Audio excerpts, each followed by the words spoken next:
I have done a lot of counseling, and in that counseling, the one thing my counselor just kept reinforcing and does keep reinforcing is that you don't live the same life after that moment.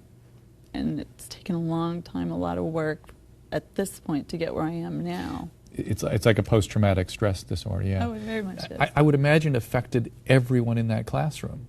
So, everyone. Every child. I can't even imagine what those children, I know people tend to have this idea that, oh, they're kids, they'll get over it. Oh, no. And I've been, I think, compounding on me is the stress I've had over worrying over those kids because they weren't treated right. Do you have contact with any of them? Yes. Are they doing okay? They are struggling. They are struggling. A lot of them ignore it, but they struggle daily. Have you been able to go back to teaching? No, I have not. Is that ever a possibility? I don't even know. I've tried. I tried to give it a thought, and nobody would give me the options to even work through it. I don't know how to actually explain that, but I'm going to ask you. Just the way I left it was too difficult. Well, So take me back to that day, without harming yourself or anybody else. Please take us through what happened that day. It's your normal day. We all got into the classroom. We'd been working on a paper, a World War II essay, for about 2.5, 3 weeks.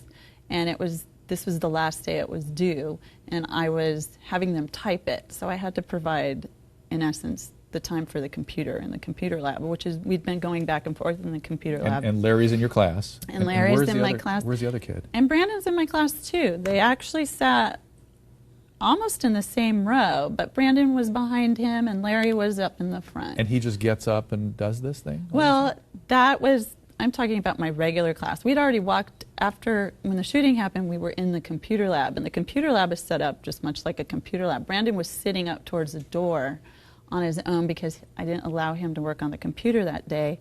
He didn't bring his report, so he couldn't work on the computer. Larry was literally sitting in front of him, working on his computer. Did he pull this weapon out of a bag or something? I didn't even see him pull the gun. You just heard it? I was on the other side of the classroom working with another student, and I think out of the side I might have seen an action, but I definitely heard the shot and you could smell it. It was just like fireworks. And what did you do?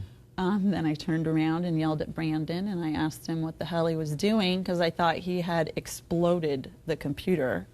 And I yelled at Brandon because he was standing. All the other kids are sitting. When did you first see Larry? I never saw Larry. You just I don't even know if I saw the gun. I can't actually go through all. So much happened, I still don't even know all that could have happened. Did you just clear the classroom at that point? Absolutely. So that was your next move? It was after I realized and he fired the second shot and I had yelled at him.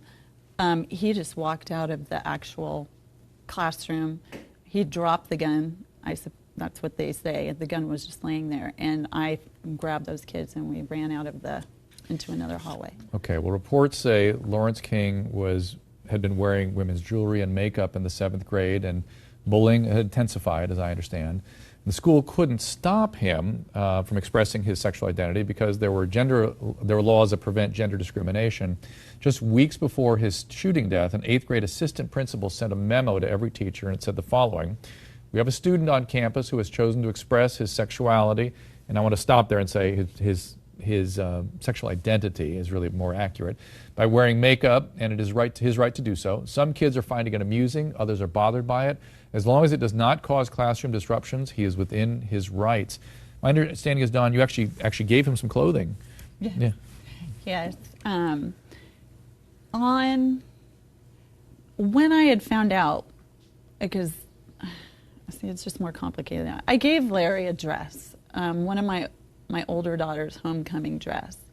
And when I gave it to him in private on the Friday prior to the shooting, because a lot of people seem to be under the misunderstanding that Larry was running around in this dress.